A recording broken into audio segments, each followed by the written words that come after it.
বাংলাদেশে 2024 সালে ছাত্র আন্দোলনের মাধ্যমে গঠিত অন্তর্বর্তীকালীন সরকারের গঠন পদ্ধতি কি আল কোরআনের সাথে সাংঘর্ষিক?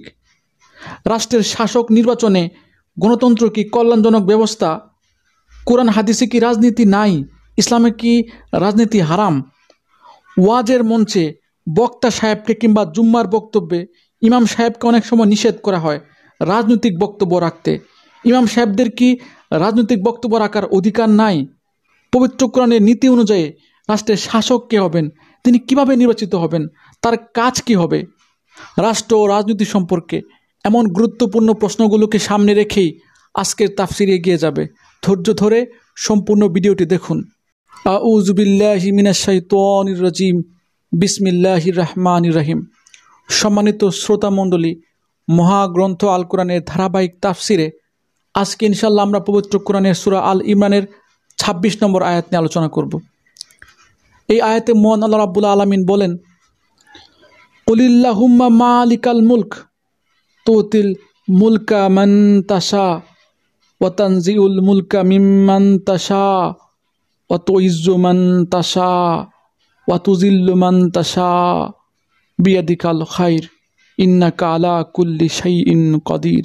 হে নবী, তুমি বলো, হে রাজাদিরাজ, হে মহান আল্লাহ, তুমি যাকে ইচ্ছা তাকেই সাম্রাজ্য দান করো, রাজনৈতিক ক্ষমতা দান করো, আবার যার কাছ থেকে ইচ্ছা তা কেড়ে নিয়ে যাও। যাকে ইচ্ছা তুমি সম্মানিত করো, যাকে ইচ্ছা তুমি অপমানিত করো। সব রকমের কল্যাণ তো তোমার হাতেই নিবন্ধ। নিশ্চয়ই তুমি সব কিছুর উপর একক ক্ষমতাবান। আলহামদুলিল্লাহ, চমৎকার একটি আয়াত। এটি পবিত্র কোরআনের অন্যতম গুরুত্বপূর্ণ একটি রাজনৈতিক আয়াত। এই আয়াত আল্লাহ রাব্বুল আলামিন সরাসরি বলেছেন, এই মহাবিশ্বের একমাত্র রাজাদিরাজ তথা মহারাজা হলেন আল্লাহ রাব্বুল আলামিন। আপনারা জানেন, পৃথিবীর সূচনা লগ্ন থেকেই মানবজাতির মধ্যে একটা শব্দ ওতপ্রোতভাবে জড়িত আছে, তা হচ্ছে রাজনীতি। এই রাজনীতি শব্দের অর্থ হলো রাজার নীতি, রাষ্ট্র পরিচালনার নীতি। বিশ্বের সকল রাজাদের তাদের নিজস্ব রাষ্ট্র পরিচালনার নীতি ছিল। রাজা কর্তৃক নির্ধারিত রাষ্ট্রের আইন কানুন, দণ্ডবিধি, জীবন ব্যবস্থার নীতির সমষ্টি হচ্ছে রাজনীতি। এখন আল্লাহ রাব্বুল আলামিন যেহেতু বিশ্বের সবচেয়ে বড় রাজা, তার তো রাজনীতি থাকবেই। আর তার রাজনীতি বা রাষ্ট্র পরিচালনার নীতি হলো আল কোরআন। কোরআনের প্রতিটি আয়াত এক একটি রাজনীতি, কোরআনের প্রতিটি বিধান এক একটি রাষ্ট্র পরিচালনার নীতি।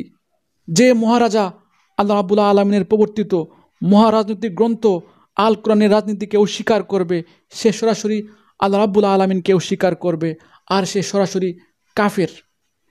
এখন আমরা দেখব আল্লাহ রাব্বুল আলামিনের রাজনীতিতে, আল কোরআনের রাষ্ট্রনীতিতে, আল কোরআনের সংবিধানে আল্লাহ ছাড়া আর কোনো রাজার রাজনৈতিক মতবাদ দেবার স্বীকৃতি আছে কিনা।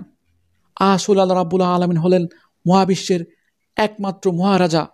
তিনি মহাবিশ্বের একছত্র সার্বভৌমত্বের মালিক। তার রাজত্বে আর কারো নীতি দেবার, হুকুম দেবার, রাজনৈতিক মতবাদ দেবার অধিকার নাই।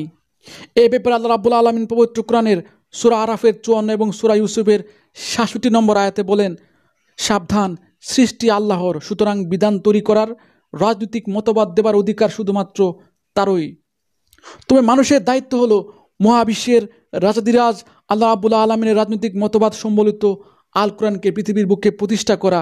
এ ব্যাপারে আল্লাহ রাব্বুল আলামিন পবিত্র কোরআনের সূরা আনামের 165 নম্বর আয়াতে বলেন, আমি মানুষকে পৃথিবীর বুকে আমার প্রতিনিধি করে পাঠিয়েছি।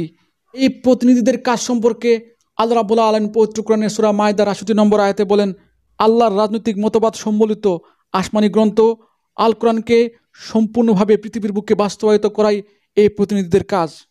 আল্লাহর কোরআনের এই বাস্তবায়নে সবচেয়ে গুরুত্বপূর্ণ ভূমিকা পালন করে রাষ্ট্রের শাসক বা রাষ্ট্রের প্রধানমন্ত্রী বা খলিফা।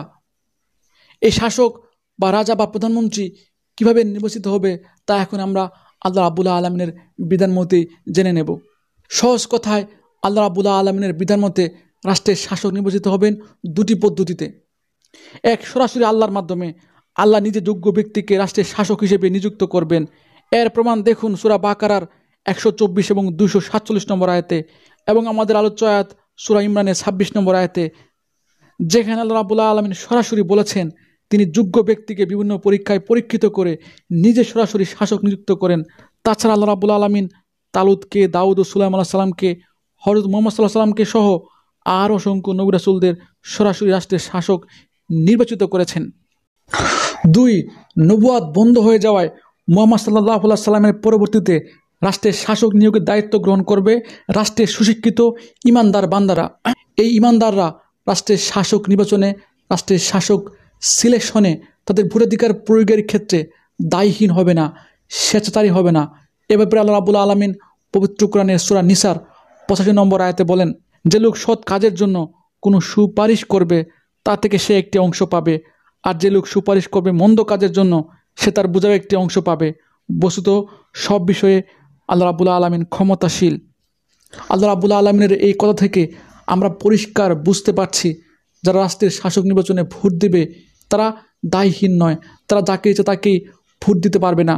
যদি তারা কোনো বাজে ব্যক্তিকে ভোট দিয়ে নির্বাচিত করে তাহলে তারা এই ব্যাপারে আল্লাহ রাব্বুল আলামিনের কাছে জবাবদিহিতা করবে। তাছাড়া রাষ্ট্রের শাসক নিয়োগে প্রভাবশালী ইমানদার জ্ঞানীগুণীরা নিজেরা পরামর্শক্রমে তাদের শাসক নিয়োগ করবে। হযরত আবু বকর রাদিয়াল্লাহু আনহু, হযরত উমর এবং উসমান রাদিয়াল্লাহু আনহু, হযরত আলী রাদিয়াল্লাহু আনহুরা এভাবে রাষ্ট্রের শাসক নিয়োজিত হয়েছেন। এই ব্যাপারে আল্লাহ রাব্বুল আলামিন সূরা ইউনূসের 14 এবং সূরা মুজাদালার 11 নম্বর আয়াতে বলেন, অতঃপর আমি এ জমিনে তোমাদের আমার খলিফা বা প্রতিনিধি করে পাঠিয়েছি।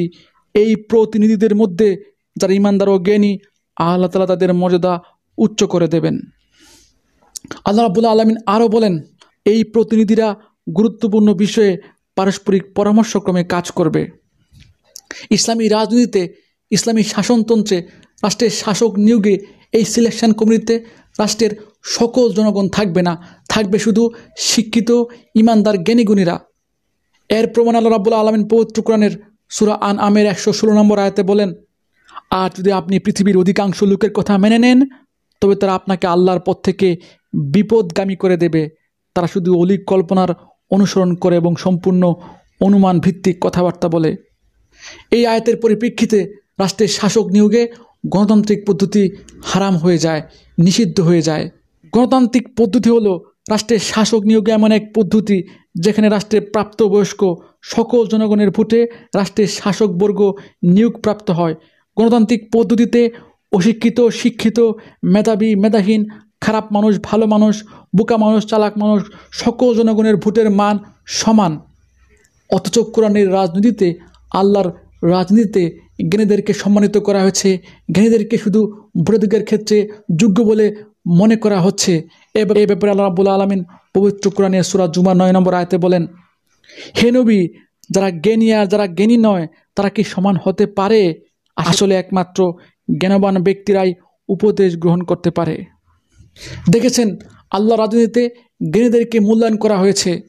তাছাড়া রাষ্ট্রের শাসক নিয়োগে গণতান্ত্রিক পদ্ধতি এমন এক পদ্ধতি যেখানে সন্ত্রাসীরা, ডাকাতেরা, চোরেরা, দুর্নীতিবাজরা, জালেমরা, চরিত্রহীন অসৎ লোকেরা সাধারণ জনগণকে ভয় দেখিয়ে, টাকা পয়সার লোভ দেখিয়ে, মিথ্যা প্রপাগান্ডা ছড়িয়ে বা প্রতারণার আশ্রয় নিয়ে সহজ সরল জনগণের কাছ থেকে ভোট আদায় করে নির্বাচনে জয়ী হয়ে শাসন ক্ষমতায় বসে জুলুমে রাজত্ব কায়েম করে, যার পরিপ্রেক্ষিতে আল্লাহ সহ পৃথিবীর শ্রেষ্ঠ দার্শনিকরা গণতন্ত্রকে মূর্খের শাসন ব্যবস্থা বলে অভিহিত করেছেন।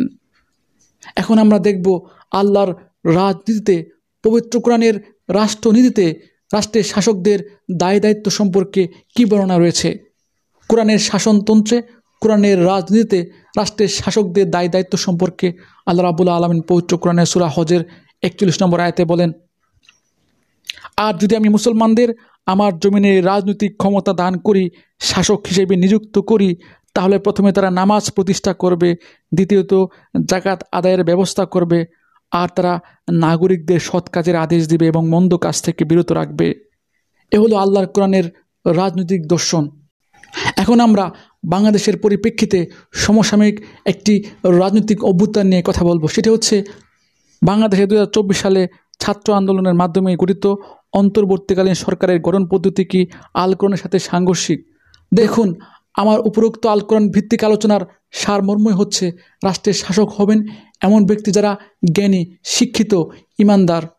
তাছাড়া এই শাসকবর্গ নিয়োগপ্রাপ্ত হবেন রাষ্ট্রের সুশিক্ষিত ইমানদার জ্ঞানীগুণীদের সিলেকশনের মাধ্যমে। আমাদের দেশে ছাত্র আন্দোলনের মধ্য দিয়ে যে শাসক শ্রেণী নির্বাচিত হয়েছেন তারা দেখুন সবাই জ্ঞানীগুণী, তারা সবাই শিক্ষিত। তাছাড়া এই শাসকরা রাষ্ট্রের সকল জনগণের ভোটে নির্বাচিত নয়, তারা জ্ঞানীগুণীদের মাধ্যমে, তারা শিক্ষিত প্রভাবশালীদের সিলেকশনের মাধ্যমে সিলেক্টেড হয়েছেন। যার পরিপ্রেক্ষিতে বলা যায় অন্তর্বর্তীকালীন সরকারের গঠন পদ্ধতি সম্পূর্ণ কোরআন ভিত্তিক, এটি পরামর্শ ভিত্তিক, এটি সুশিক্ষিত সুনাগরিক জ্ঞানীগুণীদের মাধ্যমে গঠিত এবং এটিতে রাষ্ট্রের সকল জনগণের অংশগ্রহণ নেই। এবং এটি ইলেকশন নয়, এটি সিলেকশন। কোরআনের রাজনীতিতে শাসক হবেন সিলেক্টেড, তারা ইলেক্টেড নয়।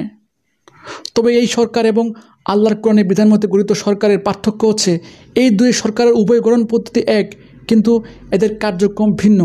আল্লাহর তৈরি আল্লাহর বিধান মতে গঠিত সরকার তাদের সংবিধান হিসেবে পবিত্র কোরআনকে গ্রহণ করবে, কিন্তু এই সরকার যদি আল্লাহর কোরআনকে পরিত্যাগ করে নিজেরাই সংবিধান তৈরি করে, আইন কানুন তৈরি করে, রাষ্ট্র গঠন করে, সেই ক্ষেত্রে কোরআনের সাথে সাংঘর্ষিক হবে। আর এই সরকার যদি কোরআনের বিধানকে গ্রহণ করে কোরআনের আইন কানুন দণ্ডবিধিগুলোকে রাষ্ট্রে প্রয়োগ করে, তাহলে এই সরকার পুরোপুরি কোরআনিক সরকার, পুরোপুরি আল্লাহর বিধান মতে গঠিত সরকার। আল্লাহ রাব্বুল আলামিন এই সরকারকে, কোরআনের বিধানকে, কোরআনের সংবিধানকে, কোরআনের রাজনীতিকে মন থেকে গ্রহণ করে রাষ্ট্রে বাস্তবায়িত করার তৌফিক দান করুন। এই প্রত্যাশা চেয়ে আজ এখানে শেষ করছি। ধন্যবাদ।